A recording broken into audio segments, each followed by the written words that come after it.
The Honda Civic and the Toyota Corolla. Both are strong competitors in the same league, and it's no surprise that it's a tough choice. So jump in with me as we compare each car's evolution in technology and style over the decades. We'll also see which model years are the best to buy and which ones to avoid if you're shopping for a pre-owned model. It all started back in the early 1970s. It was a time of bell-bottoms, roller skates, and Carole King. And then the oil crisis started, and America saw new EPA emission standards. This shifted the American consumer demand to fuel-efficient cars. It was in this very climate that Honda debuted the Civic, 1973. It was a subcompact car, initially offered as a 3-door hatchback and sedan. It was small, efficient, humble. The market was ripe for a car like that, and Honda sold almost 33,000 Civics in its first year. Meanwhile, that same year, Toyota sold almost 117,000 Corollas, almost 3.5 times more than Honda. That's because the Toyota Corolla had already entered the U.S. market several years prior. In fact, the Corolla was already in its second generation. A year later, Toyota introduced the third generation Corolla. It came in 5 different trims, ranging from a 2-door hardtop to a 5-door wagon. At that time, most car makers were fitting exhaust Cadillacs to comply with tighter emission standards, but Honda found a better way to address it. In 1975, Honda started equipping the Civic with the compound vortex-controlled combustion engine. The CVCC engine delivered cleaner and more complete combustion that met the new standards without requiring a catalytic converter. In fact, the EPA ranked the Honda Civic as number 1 in their list of most fuel-efficient cars. You can see the impact the CVCC engine had, because that year Civic sales jumped more than double compared to the previous year. Now it was the early 1980s, and America would see mullets, neons, and the second generation Civic. This generation Civic are larger, and new body styles included the 4-door sedan, a special fuel economy trim to boost gas mileage, and a Sport S trim, which was a hint of the Civic Si model soon to come. During the same time, oil prices were skyrocketing. Toyota launched their 4th generation Corolla and included the lineup with a diesel engine. Overall, this generation had excellent fuel economy while carrying an upscale feel. The car was larger than the previous generation and came with a coil spring design that replaced the leaf spring rear suspension. Soon after, Civic's 3rd generation arrived. It was bigger, sportier, had better fuel economy. New body styles got added, including the Civic CRX, a fastback coupe with 2 seats, the Civic Si hatchback, and the Civic wagon, which became known as the Tall Boy, due to its extra height and larger rear window. During this generation, the popular D-Series engine was introduced, and also Honda started building the Civic on U.S. soil in Ohio. Meanwhile, Toyota started changing some of its Corolla models from rear-wheel drive to front-wheel drive. This generation was boxier with harder lines. Toyota also introduced the famous Corolla GTS with the double overhead cam engine, producing a whopping 112 horsepower. This generation was considered one of the most popular, with 3.3 million being produced worldwide.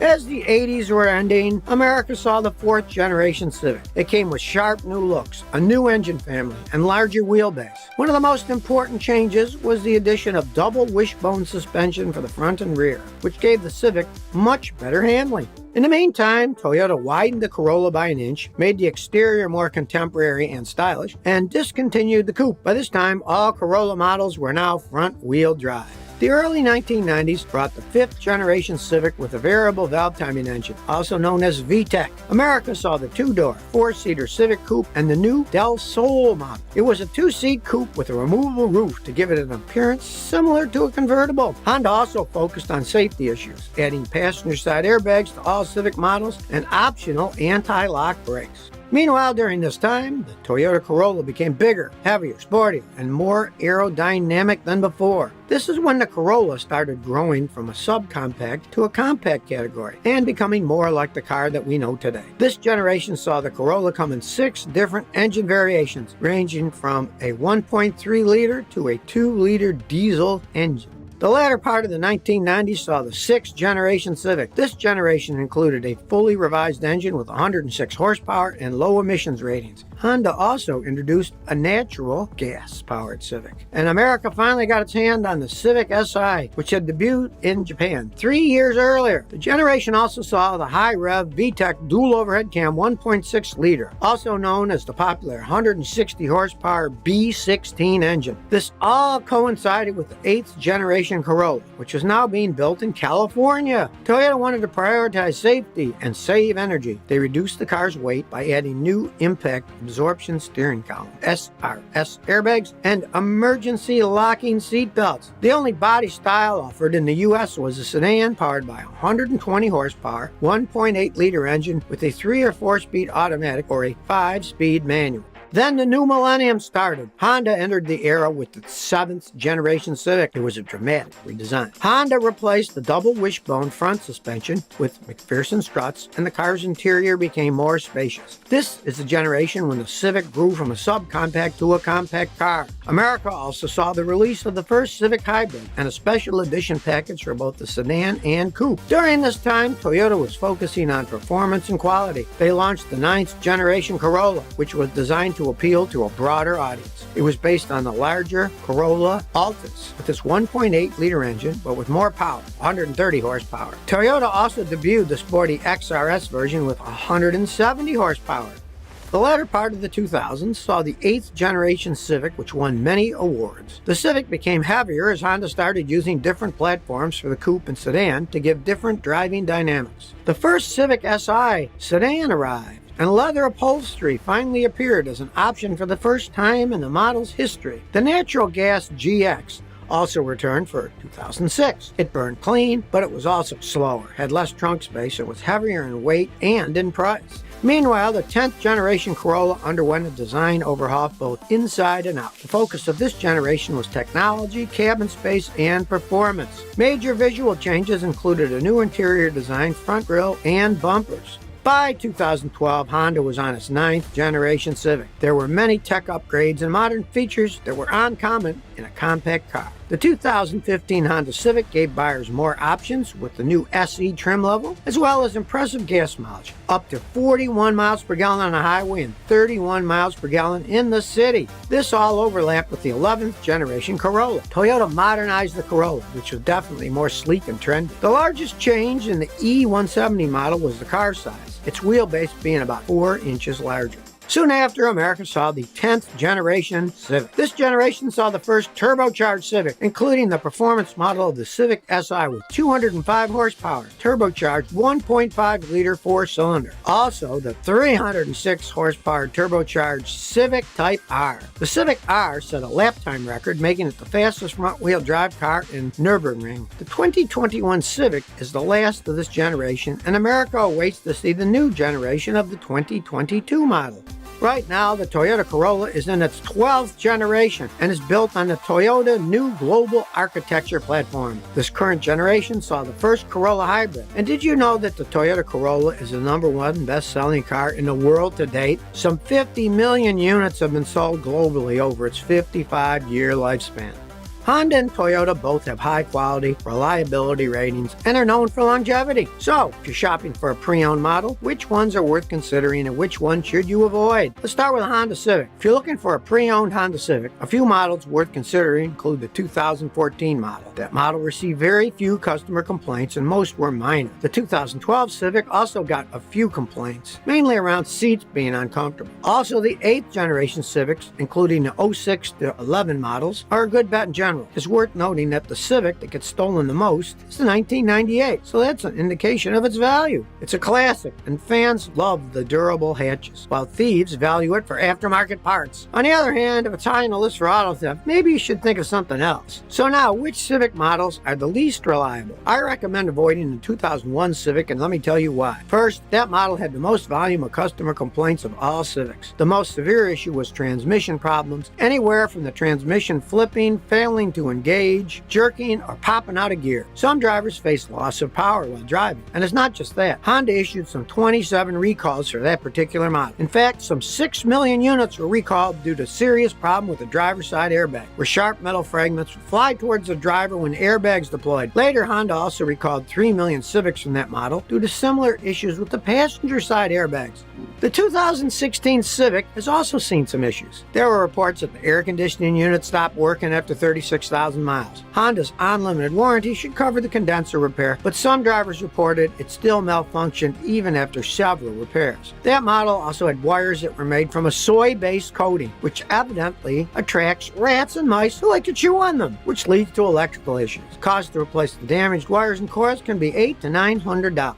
As far as the Toyota Corolla is concerned, the 9th generation 2003 to 2008 Corolla are a good bet in terms of excellent gas mileage, 28 to 37 miles per gallon in the city, affordability, and overall reliability. If you're solely wanting the best fuel economy, then you want to consider the 11th generation, starting with the 2014 Corolla, which has the best gas mileage at 30 to 40 miles per gallon. So, what Corolla models are the least reliable? The 2002 Corolla reportedly is the worst, and many deem it a clunker. The most common problem was the engine needing oil, which isn't dangerous per se, but it's an expensive problem to have. Fixing it cost an average about $2,600. Another complaint was that the airbags would fail to deploy. The 2009 Corolla received the most number of customer complaints. It had more severe issues than the 2002 model, including issues around speed control and steering. This led to 100 crashes, and Toyota issued a recall to address it. Another issue was that the airbags either didn't deploy or would explode if they deployed. Some 40 people were injured due to this. The 2014 Corolla also received reports of failed airbags, and there are many injuries and one death as a result, but no recalls have been issued yet. Most of the complaints for this model was that the radio stopped working even as low as 50,000 miles, and this can be expensive to fix, averaging about $1,300. Last year in the U.S., Honda sold over 261,000 Civics, and Toyota sold 237,000 Corollas. So you can see America is nearly split between these two. But now what do you think? Which is better, Toyota Corolla or Honda Civic? Comment below and share your opinion. The Toyota RAV4 and the Honda CR-V. Believe it or not, these crossovers have been battling neck to neck for over 25 years. We'll drive through how each crossover evolved in technology and style. We'll also see which model years are best and which ones to avoid. In the early 1990s, Toyota wanted to make a vehicle that combined light off-road capabilities of an SUV with the comforts of a standard passenger car. And so they did. In 1994, Toyota introduced the RAV4. You can see their vision reflected in the name, because RAV4 was an acronym for Recreational Activity Vehicle with Four-Wheel Drive, although later they changed it to Robust Accurate Vehicle Four-Wheel Drive. Anyway, it was the first and only compact crossover in the U.S. market. You could say that the RAV4 created a brand new genre and category in the car industry. The RAV4 first generation debuted in America in 1996 with a 2-liter, 120 horsepower inline-4 engine. The next year, 1997, they introduced the all-electric RAV4 with nickel metal hydride batteries. Of course, being the first to market gave RAV4 a head start. Honda followed suit soon after by introducing the CR-V in 1997. The name CR-V stood for Compact Recreational Vehicle. Originally, it came in one trim level, known as CR-V LX, which included a hideaway picnic table. It had a 2-liter inline 4-cylinder engine that output 126 horsepower and 133 pound-feet of torque. So power output was comparable with the RAV4. Just a year later, CR-V surprised America by surpassing the RAV4 in sales, and it wasn't just by a stone's throw, but more like leaps and bounds. CR-V sales in 1998 was over 100,000 units, where the RAV4 sold only about 67,000 units that year. Toyota realized they needed to keep things fresh, so the second generation RAV4 came with more power under its hood, 148 horsepower and 142 pound-foot of torque. But it didn't help them gain much ground in sales. CR-V was still way ahead. In the meantime, the second generation CR-V got a full redesign. It was based on the 7th generation Honda Civic and powered by the K24A1 engine. The new CR-V retained the fuel economy of the previous model because of the iVTEC system. American versions of the new engine produced 160 horsepower and 140 pound-feet of torque. This prompted Toyota to make dramatic changes. For the 06 RAV4, Toyota introduced the RAV4 with a V6 engine with a 3.5-liter unit with 269 horsepower. The US version of the RAV4 also grew by 14 inches. That's more than a foot. RAV4 also came with a third-row seating. This made the crossover more practical for American audiences. And America loved these dramatic changes. In fact, RAV4 sales doubled from almost 71,000 units in 2005 to over 152,000 units in 2006, but it was still lagging behind CR-V in sales. In the meantime, Honda redesigned their CR-V. Starting with the 07 model year, the CR-V nixed the folding picnic table feature and manual transmission. This generation CR-V also saw softer, smoother lines with the new horizontal slat-type chrome grille and redesigned bumpers. Honda also moved the spare tire under the floor. Then, for the 4th generation, Honda upgraded the CR-V to output 185 horsepower. With the 2015 model year, Honda offered the CR-V with the CVT, continuously variable transmission, and improved suspension. This moved Toyota to re-strategize, and so Toyota went back to basics. They backtracked and reversed the features that didn't succeed in the previous generation. They dropped the V6 option from the RAV4. They nixed the third row. They shortened the car length by about 2 inches and height by 1 inch. Then they fattened the width a bit and deleted the signature gate-mounted spare tire feature and instead hid the tire under the floor. They replaced the single-hinged liftgate door with the traditional door that's hinged at the top. They also upgraded the 4-speed to a new 6-speed automatic. The RAV4 was less fun but more practical now. 2015 was a significant year because RAV4 got a facelift and also saw a dramatic increase in safety ratings. RAV4 started gaining major ground in sales that year, and the growth trajectory continued after Toyota introduced the RAV4 Hybrid with the 2016 model. It shared the same gas-electric powertrain as a Lexus NX300H. It was more powerful than the standard RAV4. 2017 was a huge milestone for the RAV4 because it made an incredible comeback in sales. The RAV4 outsold the CR-V for the first time in decades. This was the turning point in the Toyota-Honda race, and the RAV4 has held its ground ever since.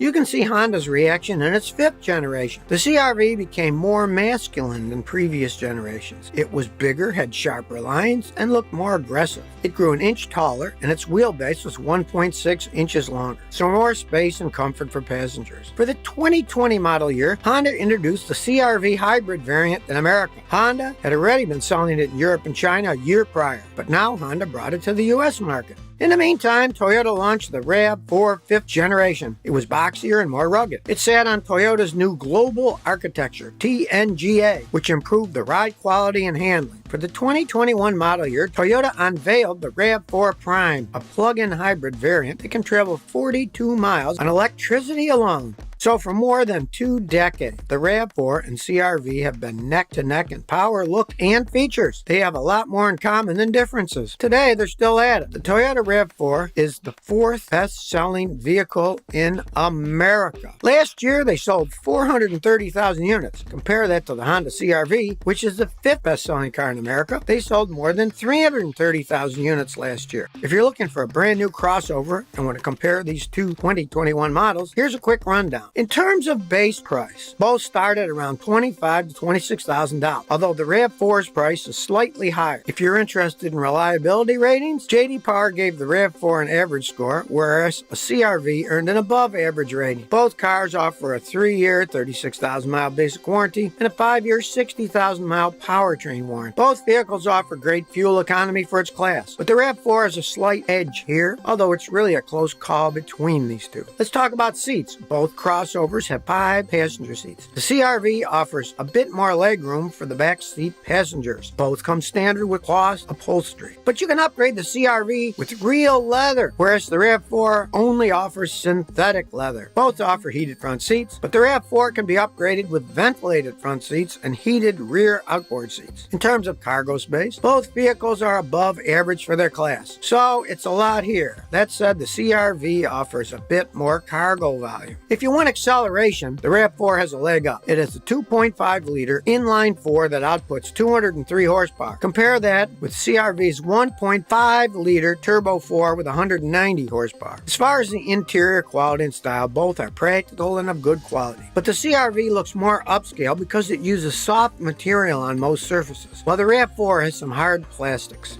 If you're looking to buy a used RAV4 or CR-V, which model years should you consider and which one should you avoid? As far as the Toyota RAV4 is concerned, the 2017 and 2018 model years are a good bet in general. Both models rated well for reliability, performance, comfort, and styling. There has been a few complaints about the 2018 model, like paint issues, minor steering issues, and brake problems. But in general, it's still a very good year. The least reliable RAV4, the model years 2001, 2002, 2007, and 2008. The 2008 model was the worst due to higher repair costs. The most common problem with the used RAV4 is excessive oil consumption at 100,000 miles. Average cost to address this was around $3,300. Another common issue was problem shift and eventual transmission failure around 112,000 miles. Average cost to address this was about $2,600. In fact, customer complaints led Toyota to change its powertrain warranty from 5 years, 60,000 miles to 10 years, 150,000 miles for both the transmission and ECM. If you're looking at used Honda CR-Vs, reliable model years include 2005, 2006, and 2016. Complaints about these models were quite minimal, and those years were reported to be reliable overall and provide good handling. Minor issues were only about the ride being a little stiffer than other model years. Some people complained about the noise level, but that seems to be across the board for CR-Vs in general. But all in all, these are reliable model years if you want to use CR-V. The least reliable CR-V models are between 2007 and 2011. Those received the most complaints, including tires wearing unevenly, door lock issue, and failing AC compressors because the shaft was too thin and it would snap off. In particular, the 2010 and 2011 models received complaints around oil consumption problems due to faulty piston rings. 2010 also saw recalls for problems around the airbag, electrical system, and transmission control modules. The Toyota RAV4 and Honda CR-V both have a reputation for reliability. It's no surprise why they're so popular. They're formidable competitors for good reason. But now, you tell me what you think about the Toyota RAV4 or the Honda CR-V. Which do you think is better? Comment below and share your opinion. Toyota Camry, Honda Accord. These are the two most popular passenger cars in America, and these cars have been battling neck to neck for decades. Today we'll find out why America loves them so much. We'll briefly see how each car evolved in technology and style, and we'll also see which model years are the best if you're looking to buy a used car, and which model years to avoid and why. Did you know that the Honda Accord was originally based on the Civic? Initially, Honda wanted a larger, quieted, more powerful, and comfortable car than the Civic. That's why they made the Accord hatchback in 1976 as a simple 3-door hatchback with 68 horsepower. It was Honda's test shot. A year later, they started producing the sedan edition. The car was equipped with a 1.6-liter gasoline engine. Soon after came the 1.8-liter engine. It was fuel efficient, so it sold very well during the oil crisis years. Meanwhile, Toyota was working on the Celica Camry. In turn, the Celica Camry shared some of its parts with the Toyota Corolla, although Toyota redesigned the Corolla by extending its front end and adding styling elements reminiscent of the Celica Supra, like the T-bar grille. The idea for the Toyota Camry actually emerged from the Celica Camry. The Celica Camry isn't strictly the first generation of Camry, but more like its predecessor. Honda, in the meantime, was experiencing strong sales in the U.S. This led Honda to build a factory in Marysville, Ohio, in 1982 to assemble the Accord. In fact, the second-generation Accord is noteworthy because it was assembled in the Marysville plant. In fact, the Accord became the first Japanese car to be produced on U.S. soil. The car came available in sedan and hatchback form. That same year, 1982, Toyota made the Camry its own independent lineup with the V10 series, and this officially started the Camry Accord race. The first Camry was a compact car when it first came out, not the mid-size wide body that we see today. Toyota exported the Camry to Australia, Europe, and North America in 1983. The front-wheel drive model was offered in sedan and hatchback bodies, and it was equipped with a 1.8 and 2-liter inline-4 engine. To us today, it looks so basic, boxy, and rectangular. But at that time, you'd hardly know that decades later it would grow to become more sleek, stylish. Next, Honda released the third generation Accord. They redesigned the sedan and hatchback and added a coupe version. It had pop-up headlights and 4-corner double wishbone suspensions. During that period, Toyota markets their second generation Camry, or V20 series, starting in 1987. The wheelbase was the same as the first generation, but the car was now longer, wider, and had a larger trunk, so more interior space. Toyota offered the Camry also in the wagon body and discontinued the hatchback configuration. It came with the same engine as before, and also later came with an option for a 2.5-liter V6 engine. In the meantime, Honda changed its mind on the headlights for the fourth generation Accord. They replaced the pop-up headlights for fixed ones. The Accords of this area were lower, wider, more spacious, and the Accord came to be classified in the mid-size sedan class. Honda soon nixed the hatchback version and started offering a wagon configuration in the U.S. By then, the basic model came with a 125 horsepower, 2.2-liter single overhead cam 4-cylinder engine. Meanwhile, Toyota introduces the third generation Camry in 1992. And boy, was it different than the previous generation. For the first time, the American Camry had a different configuration than other market versions. This is when Camry jumped the line from compact class to midsize. It was 6 inches longer, 2 inches wider than before. The body was noticeably rounder, less angular. The sedan and wagon versions offered 2 new, more powerful engines, a 2.2-liter 4-cylinder and a 3-liter V6. Toyota also launched the 2-door Camry Coupe for sporty fans. Next, Honda broke ground with their 5th generation Honda Accord. The year introduced 2 huge milestones. It was the first Accord to come with VTEC, known as variable valve timing and lift. This was a game changer. If you missed my video on VTEC, check it out. It's in this era that Honda also started offering the V6 engine option for the Accord. Toyota then introduced the 4th generation Camry in 1997. You can see Toyota really prioritized American consumer tastes and needs because Toyota had their Michigan engineering facility design half of the car's development. This car looked sharper, was larger in size than before, yet was also lighter and less expensive. And for the first time ever, Camry became the best-selling car in the U.S. During this time, Toyota discontinued the wagon version in the U.S. Coupe version took a short break in production, but re-emerged with the Camry Solara, which came as a 2-door coupe and later the 4-seater convertible option. Next, Honda killed the wagon configuration with its 6th generation Accord. This generation came with the option for a more powerful 135 horsepower 2.3-liter 4-cylinder engine and a 200 horsepower 3-liter V6 engine. Toyota, in the meantime, started their 5th generation Camry in 2002. Camry sedan got a design overhaul, longer wheelbase, taller height, more legroom in the back. The Camry also got a larger base engine, 2.4-liter 4-cylinder with 157 horsepower. Later, it also came with a 3.3-liter V6 engine as an option. Honda continued to increase power output with the 7th generation Accord. The model year 2005 was notable for the first hybridized Accord, but fuel economy was mediocre and the car did not do so well. Then, Toyota came with their 6th generation Camry in 2007. Toyota gave the Camry the option for a 3.5-liter with 268 horsepower. Now that was a serious power upgrade. Toyota now sold more Camrys than ever before. This generation also saw the discontinuation of the Camry Solara Coupe and convertible and the launch of the first Camry Hybrid. Honda then gave a noticeable facelift with the 8th generation Honda Accord. It was sportier than the previous generation and came with a 286 horsepower V6. The 7th generation Camry came in 2012 till 2017. They offered no manual transmission option. The lack of excitement moved Toyota to do some refreshes on its 2015 year model, where Toyota changed every exterior part except the roof. But performance was relatively similar to before, since the same engine carried over from the previous generation. In the meantime, Honda kicked off its 9th generation Accord by debuting the CVT transmission. Honda also introduced the new Accord Sports model. It was offered with dual exhaust outlets, sportier wheels, and a standard 6-speed manual transmission.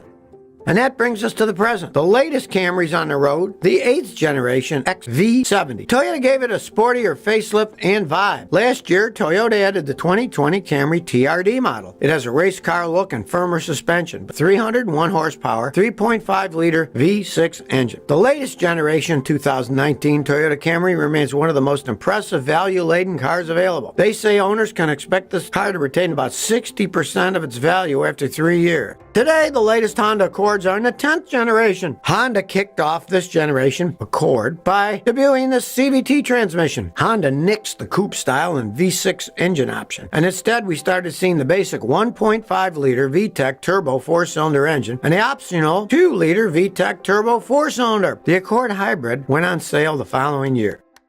Both the Honda Accord and the Toyota Camry have both been very strong rivals, but there are definitely better model years than others, and certain model years have received consumer complaints worth considering. So, if you're buying a used Accord or used Camry, what model years should you consider and which ones should you avoid? For the Camry in general, the current generation since 2011 has been mostly problem-free for most owners. The year 2014 especially has the least amount of complaints. Some sources say that the year 2016 is a good option, with a good blend of safety, technology, and value. But according to consumer complaints, there are 3 Camry models to be careful about. It's the Camry model years 2007, 2008, and 2009. Those years have a known engine defect which manifests itself as burning oil and can lead to engine failure. The year 2002 also had engine issues. The largest complaint for that model year was stripped head bolts. As far as Honda Accord is concerned, the best used Accords are from the model years 2013, 2015, 2017, and 2019. The model year with the most overall complaints is 2008. The most reported problem for the 2008 Honda Accord was premature brake wear. Consumers also complained about excessive oil consumption and uncomfortable seats. But that's not the worst year. The worst model year for the Accord was 2003. Not by number of complaints, but higher repair costs and more problems at lower mileage. Many of the 2003 Accords had transmission problems. That year also received complaints for its V6 engine issue.